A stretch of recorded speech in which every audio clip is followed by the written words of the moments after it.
My body hit the steps before I had time to catch my breath. 1 second I was standing, the next I was weightless, tumbling through space, arms flailing, hip cracking against the edge of the second stair. The world didn't spin. It just tilted hard, then stopped. I don't know if he pushed me. I don't know if he meant to, but I know what I felt, and I know what I heard. Footsteps, then silence. And somewhere in that silence, lying flat on the floor, I started remembering not how I got hurt, but how I got here. The house I left behind wasn't perfect. The wallpaper in the kitchen peeled near the stove. The railing on the back porch had been loose for years, but it held my life like a basket holds fruit. Full familiar, a little worn, but mine. It was Jared who first brought up the idea of moving. He came by after work one Thursday, took off his shoes like he still lived there, and sat across from me at the dining room table. He asked how I was managing. I told him the truth, that the stairs were getting harder, that the grocery trips took longer than they used to. He nodded but didn't say much. A week later, he came back with a plan. Said he and Lana had space. Said the guest room already had a new mattress. Said I wouldn't have to worry about bills or snow shoveling or strange noises at night. Just pack what I needed, just for a little while. I said yes before I thought too long. It wasn't the first time I'd said yes to make someone else feel better. I packed in quiet. 3 boxes, my books, my clothes, a few framed photos. I left the rest where it was. I told myself it would only be temporary, that my house would be waiting when I was ready to come back. Jared drove me over on a rainy afternoon. Lana greeted me at the door with a smile that didn't quite reach her eyes. The house smelled like lemon soap and air freshener, clean in a way that warned you not to touch anything. They had made space. They had cleared a drawer in the bathroom and a shelf in the hall closet. Jared carried my boxes upstairs, then left me alone to unpack. That night, I lay in bed staring at the ceiling, listening to a house that didn't creak in the right places. It was quiet, too quiet. Let me ask you something. Have you ever left behind a place that held your whole life only to realize you packed up more than your belongings? That maybe without meaning to you left behind your voice, too. The morning light came in softer at Jared's place. No sharp slants through the bay window, just a filtered glow through thick curtains that never opened all the way. Everything was in neutral tones, beige walls, gray rugs, clean lines. It looked like a picture from a catalog, not a home with a heartbeat. Lana had a routine. She left the house early, always in pressed slacks and heels, barely nodding as she passed the kitchen. We didn't speak much. She wasn't rude, just absent. Jared worked from home most days, though he spent more time in his office with the door closed than anywhere else. He brought me coffee in the mornings, sat it down gently, smiled like a man checking something off a list. I didn't complain. I stayed quiet, folded towels, read books twice over. Still, I couldn't help noticing small things. My favorite mug disappeared after the first week. The blanket I brought from home was swapped out for a lighter one without asking. The shelf I was using near the front closet now held Lana's shoes. One afternoon, Jared came into the kitchen while I was making tea. He leaned against the counter, arms crossed, watching me closely. Then he brought it up. The house mine. He said it had been sitting empty too long.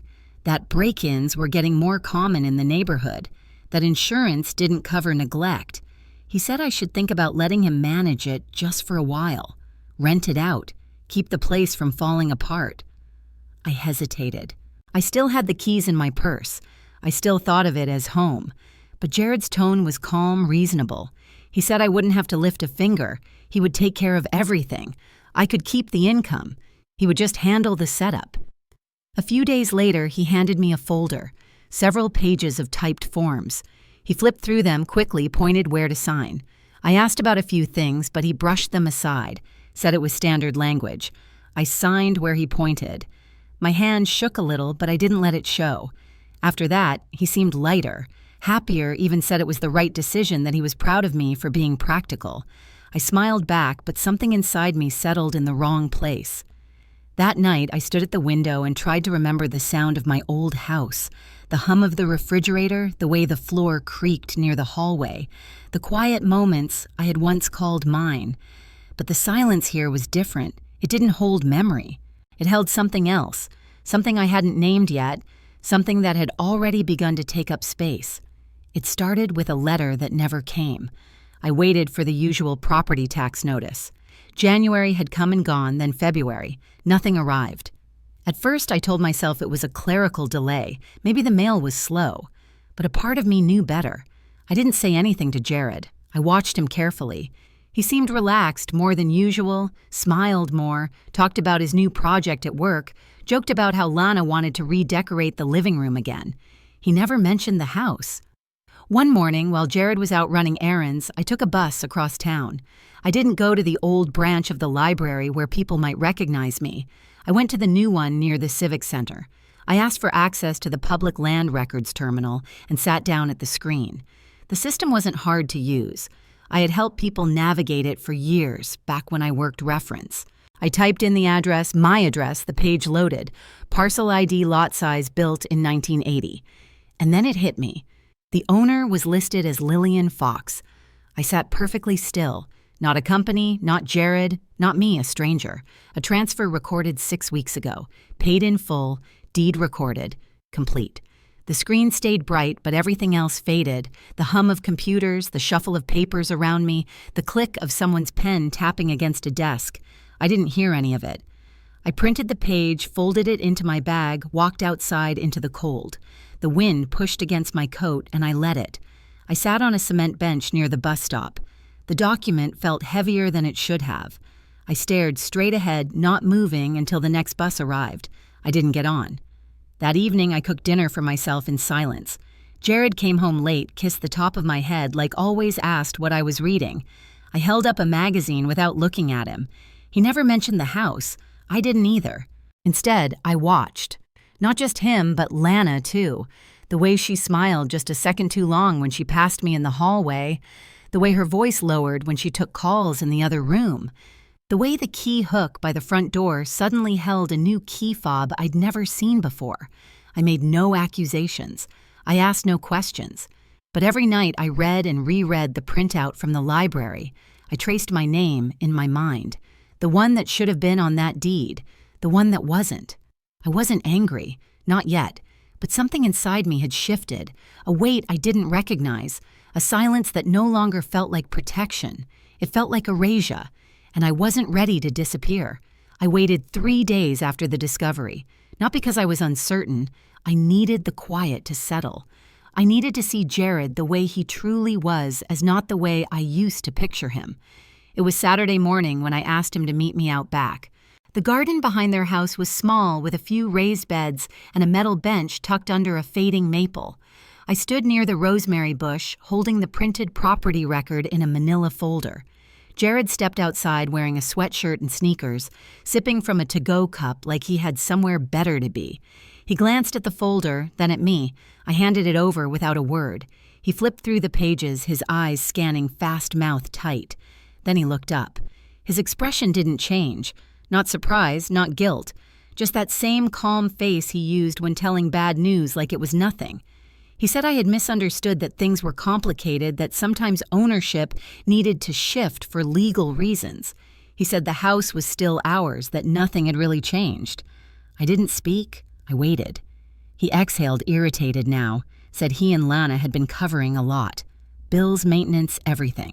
Said I had no idea how hard it had been, that I had lived in a fantasy while they dealt with reality, that he hadn't meant to exclude me, but that I was making things harder than they needed to be. He didn't raise his voice. He lowered it calm and practiced the way people do when they want their words to sound like reason, not control. Then he said I had always been difficult, that even when Dad died, I clung to the house like it was a shrine, that I had turned into a burden, that Lana had tried, really tried to welcome me. The words didn't sting the way he hoped. They didn't need to. They landed heavy, settled deep. I looked him in the eyes for a long time. Jared blinked first. He asked if I was planning to take this somewhere. His voice had cooled, and there was a flicker of something sharper beneath it, something I hadn't seen before, or maybe I had and I'd ignored it. I said I hadn't decided yet. He tossed the folder back onto the bench, said he had a meeting in an hour, and walked away. No apology, no hesitation. Lana didn't come outside. I saw her through the kitchen window washing her glass eyes on the sink. She never looked up, but she had heard everything. I knew that much. Some silences are loud. Hers was one of them. I stood alone in the garden, staring down at the folder. It was slightly bent now, the corner torn from where he'd gripped it. But the truth inside hadn't changed. They both knew what they had done, and now, so did I. After that morning in the garden, things shifted, not in a dramatic way. No slammed doors or yelling matches, just small, quiet changes, the kind that creep in like a slow fog and make it hard to remember what things looked like before. I noticed it first in the kitchen. The mug I always used for tea, the one with the faded blue rim, disappeared. When I asked Lana if she had seen it, she said no, but a new white mug appeared on the shelf the next day. Plain soulless, no memory attached. Next, the photo I kept on the hallway table was gone. It was a picture of Jared as a toddler standing in the yard of our old house in his rain boots. I found it later face down in the bottom drawer of the linen cabinet. No frame, just the photo slightly bent. My books were moved stacked in a box and placed in the guest room closet. The shelf they had sat on now held decorative bowls and a diffuser with sticks poking out of it. Nothing was said. Nothing ever is. That was the part that made it feel deliberate. The guest room felt smaller now. Lana had replaced the quilt with a thinner one in a color that didn't suit me. A fresh lavender candle sat on the nightstand still in its wrapper. It smelled nothing like home. The one I brought had vanished. I opened the closet one afternoon and found my coat pushed behind a row of clothes that weren't mine. My walking shoes were gone. In their place were boxes labeled for storage. I kept telling myself it wasn't personal, that maybe they just needed space, but the pattern was too clear. It wasn't about things. It was about presence. Mine was being erased one item at a time. In the mirror, I studied my own reflection. My face had softened in places. The skin along my jaw wasn't as firm. The lines around my mouth had deepened. I looked like someone who had been slowly fading without realizing it. And now the house reflected that too. The role I had always played was dissolving. Not just mother, but anchor historian, keeper of memory. That version of me had been quietly packed away. Jared avoided long conversations. Lana stayed busy. Their lives moved forward around me as if I were part of the furniture, useful, silent, unobtrusive. I stopped mentioning the house. I stopped asking about mail. I stopped waiting for explanations. Instead, I paid attention. The distance between us wasn't a crack anymore. It was a chasm, and I had stopped trying to build a bridge. There's a kind of grief that doesn't come with funerals, the kind that arrives when you're still living but no longer seen. That was where I stood. Not angry, not broken, just fading, piece by quiet piece. I hadn't meant to go through the filing cabinet. I only wanted to find a card. One of the old birthday cards Jared had made me when he was 7, drawn in crayon and folded uneven. But the drawer didn't hold memories anymore. It held something else. Tucked in the back was a thin folder, unmarked, stuffed between old appliance manuals. Inside were copies of documents, deed transfers, a blank check with my name printed on the top, a signature that didn't look quite like mine. I sat down on the carpet folder open across my lap, the weight of it sinking into my chest. I started flipping through the pages. One form had a date I didn't recognize. Another had a contact number with an area code from out of state. It felt like looking at a version of my life that had been rearranged without me. The door behind me opened suddenly. Jared stood there, silent eyes on the papers in my lap. For a long moment, neither of us spoke. Then his voice came low and flat. He said I was not supposed to be going through things, that I didn't understand what I was looking at, that it was all legal, that I needed to calm down. I tried to rise, folder in hand. He stepped forward. I don't know if it was the way he reached or the suddenness of it, but I backed up. My foot slipped on the edge of the throw rug. My heel caught the stair molding behind me. The shift was small, but enough. My body tilted. The folder flew sideways. My arms swung out, searching for something that wasn't there.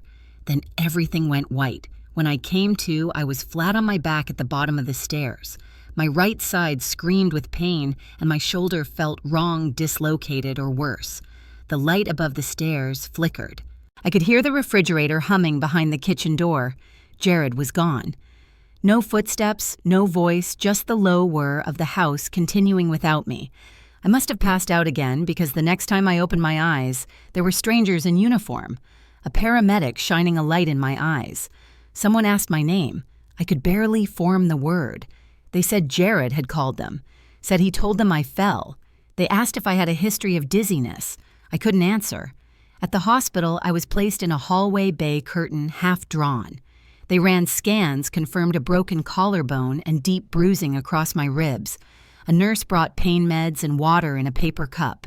Later that night, the nurse returned. Her name was Janelle. She had quiet eyes. Said I'd be staying overnight. Said someone named Jared had filled out the admission form but left before the doctor finished. I asked if he had said anything else. She paused, then shook her head, and that was how it felt. Not like I had fallen, like I had been left. The room they moved me to was small, tucked in the back corner of the ward, with a window that faced the parking lot. The walls were a pale green that seemed to drain the color from everything. My right shoulder was strapped into a sling. Every movement was a reminder of how far I had fallen, how much I couldn't undo. The painkillers dulled the edge, but not the memory. I kept seeing Jared's face when he opened that door. Blank cold, like I was a task to manage, not a person to protect. It was Janelle who noticed first. She came in to check my vitals and lingered longer than necessary. Her eyes scanned the bruises that bloomed across my ribs. She asked soft questions without asking anything outright. Then she made a note in my chart and stepped out. The next day, a woman came in during the early afternoon. She was dressed in plain navy slacks and a cardigan, a lanyard around her neck. She introduced herself as Patrice, said she worked with elder care services and reviewed cases when there were concerns about safety or exploitation. She didn't push. She didn't pry. She just pulled up the chair beside my bed and waited. I told her I was fine, that it had been a fall, that Jared had called the ambulance and filled out the paperwork. She nodded but didn't write anything down. Then she asked if anyone else had access to my finances, if I had signed anything recently, if I was still receiving mail from my home. The words caught in my throat, not because I didn't know the answers, but because I did. I said I used to own a house that I wasn't sure if I still did. Patrice listened quietly, patiently. She didn't tell me I was wrong. She didn't tell me to be careful. She just asked if I'd be willing to talk to someone about what might come next. Later that evening, after dinner, trays had come and gone. I watched the hallway through the open slit in the curtain. Across the way, a man no older than I was sat upright in bed, surrounded by his daughters. They brought him a blanket from home. They laughed. One fed him soup slowly and with care. I turned my head back to the ceiling. I had Jared once, that little boy who used to tug on my arm in the supermarket, who cried when I forgot his lunchbox. That boy was gone, replaced by a man I no longer recognized, but I wasn't alone in the way I used to think. A loneliness had changed shape. Now it came with names like Patrice and questions that didn't need answers right away, and a stillness that didn't feel empty, just unfinished. 2 mornings after Patrice's visit, I asked Janelle if I could borrow a phone not to call Jared. I had nothing left to ask him. My hand shook slightly as I dialed the number 1 I hadn't used in years but never forgot. Carla picked up on the 3rd ring. Her voice still had that clipped confidence I remembered. We hadn't spoken since she retired from her law practice and moved out to her sister's property. I told her I was in the hospital. I told her something had happened with Jared. I told her I needed help. She didn't ask for details. She just said she'd be there by noon. When she arrived, she came through the door with a small legal pad and a pen already in hand. Her gray hair was pulled back into a low knot. Her coat looked like it had been grabbed in a hurry. She didn't hug me. That wasn't her way. She sat beside the bed and waited for me to speak. I explained everything as best I could. The house, the documents, the drawer, the fall. She didn't interrupt. When I was done, she flipped to a clean page and started listing what she would need from me. First the address of the property, then the approximate dates of any paperwork I had signed. She asked about notary stamps, account numbers, if I had ever seen Jared mail anything on my behalf. Each question felt like a light flicking on in a hallway I hadn't walked down in years. I remembered signing a document about management, not ownership. I remembered Jared rushing me. I remembered not getting a copy. I remembered his voice when he said it was nothing to worry about. Carla frowned when I told her that part. She said forged signatures were more common than people thought, that elder financial fraud was easier to commit when no one believed it was happening. She said there were laws that we weren't powerless. She also said the first thing we'd do was look at the signature. She opened her bag and pulled out a manila envelope. Inside was a scanned copy of the property transfer Jared had filed. She had found it online through the county's public records portal. She placed it on the tray table and handed me a pen. She asked me to write my name the way I had on my license. I did. Then she held up the transfer form. The signature was close, but not mine. The angle of the E, the tail of the D, the way the S dipped at the end. Someone had copied it. Not well. Carla tapped the edge of the form with her pen. Her eyes didn't move from mine. This, she said, was where we start. That night, lying in a room dimmed by hospital light, I felt something I hadn't felt in weeks. Not hope exactly, but alignment. Like the world had shifted a degree back toward center. And for the first time in a long time, I didn't feel erased. I felt like someone coming back into focus. By the following Tuesday, Carla had already made 3 phone calls, filed 2 formal record requests, and pulled my credit history from the last 2 years. She arrived at the hospital just after visiting hours, started holding a folder that looked heavier than it should have. She didn't sit this time. She stood at the foot of my bed and told me the truth without softening the words. Jared had used my name to secure a business loan 6 months ago, a line of credit with a private lender in Nevada, backed by the title of the house he had quietly transferred to someone named Lillian Fox. The money from the sale hadn't gone to any shared account. It had gone directly to a bank account under Lana's name. Not joint, not trust-based, just hers. The loan had failed. The business hadn't launched. What remained was a trail of paperwork quietly filed and perfectly stacked, all pointing back to me as the original owner of the asset. If Carla hadn't known where to look, no one would have noticed until too late. The fraud was layered but not flawless. She showed me the deposit slips, transfers made in amounts just under the reporting threshold. Transactions disguised as reimbursements. It wasn't messy. It was calculated. I didn't ask how Jared had learned to do this. I didn't need to know. Carla had already spoken to Patrice.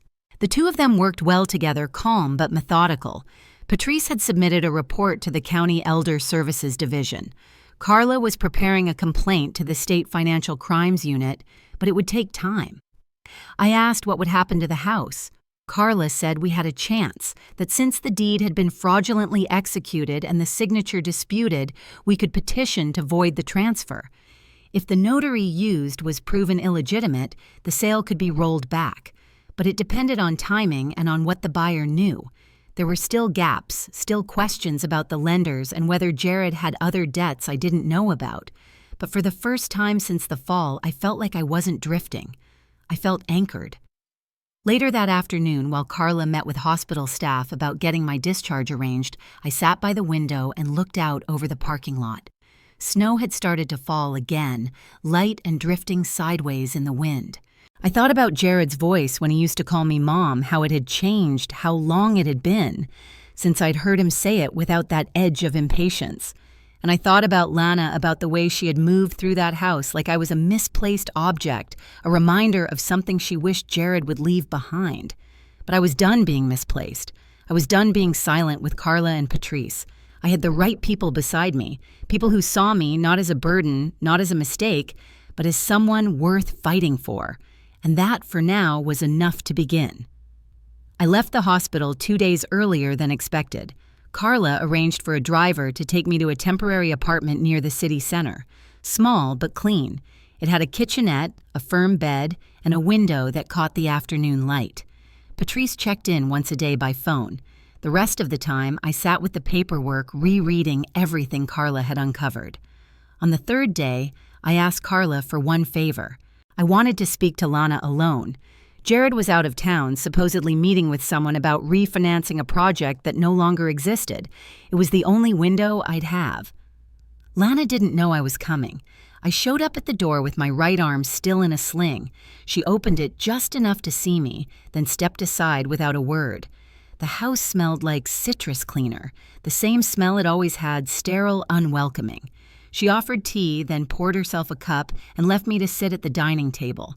Her eyes flicked to my shoulder, then away. I told her I knew about the house. I knew about the loan. I knew where the money went. She didn't flinch, just lifted her cup to her lips and drank. She said Jared had tried to fix things, that I made it harder by asking questions, that maybe I didn't realize how much pressure we had put on him. Her words were smooth, rehearsed. I let her talk, then she said it. She said the account had to be in her name because mine would raise red flags, that the lender already had too many questions, that Jared said it would be easier if the sale looked clean, like it had passed through a legitimate buyer. She looked at me then as if daring me to react. I didn't. In my coat pocket, my phone recorded everything. Carla had taught me how to set it up. One button audio only, clear and legal. In this state, if one party consents. I let Lana finish her tea. Then I stood. She didn't ask where I was going. I said thank you before leaving, not because she deserved it, but because I needed the moment to close without drama. Outside, the air was sharp, the sky overcast. I walked 2 blocks before calling Carla from a bench near the library. I told her we had what we needed. That night, I emailed the recording to Patrice. No threats, no accusations, just Lana's voice, clear and steady, saying what no one else could prove until now. The pieces were falling into place. Not because I shouted, not because I fought, but because I listened, because I waited, and because I refused to be erased. The meeting was held in a small office downtown, the kind with beige carpet and uncomfortable chairs arranged in a circle. Carla was already there, seated at the head of the table. Across from her sat Jared and Lana, a representative from the title company, an attorney from the county, and one quiet assistant from the district's Elder Fraud Task Force completed the circle. I was not present. That had been the decision from the start. I didn't need to sit across from Jared again. I didn't need to see Lana's blank face or hear excuses polished to sound like logic. Carla would represent me. That was enough. At the center of the table was a folder. Inside it, a copy of the signed affidavit, the evidence from Patrice, the voice recording, and a notarized letter from me revoking all prior legal and financial permissions granted to Jared. Carla read a prepared statement. She spoke clearly. No anger, no blame, just the facts. Jared had violated the trust of someone vulnerable. Lana had participated knowingly. The money had been redirected to private accounts. The house had been sold under a forged signature. The sale itself was under review, and the lender had already agreed to pause collections pending further investigation. Then came the new document, a revised will one I had signed a week earlier. Carla opened the envelope, placed it on the table, and read the key paragraph aloud. All inheritance previously designated to Jared Michael Dobbins was rescinded. My remaining assets, including restitution funds from the ongoing case, would be transferred into a trust named after my late husband. The trust would serve one purpose: to provide legal and emotional support to elderly women who had experienced financial abuse at the hands of their children. There was no drama, no yelling, just the soft hum of air conditioning and the quiet turning of a page. Jared said nothing. Lana crossed her arms. No one stood up. After the meeting, Carla stepped outside and sent me a single text. "It's done." I sat at the window of my temporary apartment looking down at the sidewalk below. A boy passed by holding his grandmother's hand. They laughed at something I couldn't hear. I didn't cry. The grief I carried had already turned to something else. Something heavier and more stable. Not forgiveness, not yet, but freedom. Not the kind you fight for, the kind you walk into when the door finally opens. And I had chosen to walk through it. Without turning back, I moved into the new place just as the first leaves began to fall. It was a small apartment above a senior resource center, part of a nonprofit housing program Patrice had helped connect me with. Nothing fancy. 1 bedroom, a little balcony, and enough sunlight to keep my plants from wilting. I furnished it slowly. A secondhand chair from the thrift store. A bookshelf I built with my own hands. I brought the photo of Jared in rain boots, taped it back into its frame, and placed it on the windowsill. It stayed there not as a reminder of him, but of the woman who once carried the weight of that boy on her hip through every storm and scraped knee. There was no mail waiting for me, no calls from Jared, no apologies. But the silence now felt different. It wasn't emptiness, it was space, room to stretch, to breathe. Most mornings I made coffee and sat on the balcony with a blanket over my lap. People passed below on their way to the center. Some waved, some didn't. I liked both kinds. One morning, as I was watering the small rosemary pot near the railing, I saw a familiar figure walking toward the park entrance. It was Janelle. She didn't notice me at first, but when she looked up, her smile was warm and wide. We didn't speak, just nodded. It was enough. Later that day, I walked through the park. The trees had turned. Rust-cold leaves crunched beneath my shoes. I passed families, couples, a woman walking a dog in a pink sweater. No one knew me, and I found comfort in that. By the fountain, I stopped and sat on a bench. I had lived through betrayal loss and the slow erasure of identity, but I had also lived through the return. Piece by piece, I had reclaimed my voice, not with noise, with clarity, with quiet that carried weight. I didn't need to be seen to matter. I had seen myself, and that after everything was the beginning of a life I could finally call my own. If you've ever felt invisible in your own story, like your voice was no longer yours to use, I hope Elaine's journey reminded you that silence does not mean surrender. Sometimes the strongest thing we can do is simply begin again. If this story stayed with you or mirrored something inside your own life, take a moment, breathe, then share. Your story may be the lifeline someone else is still searching.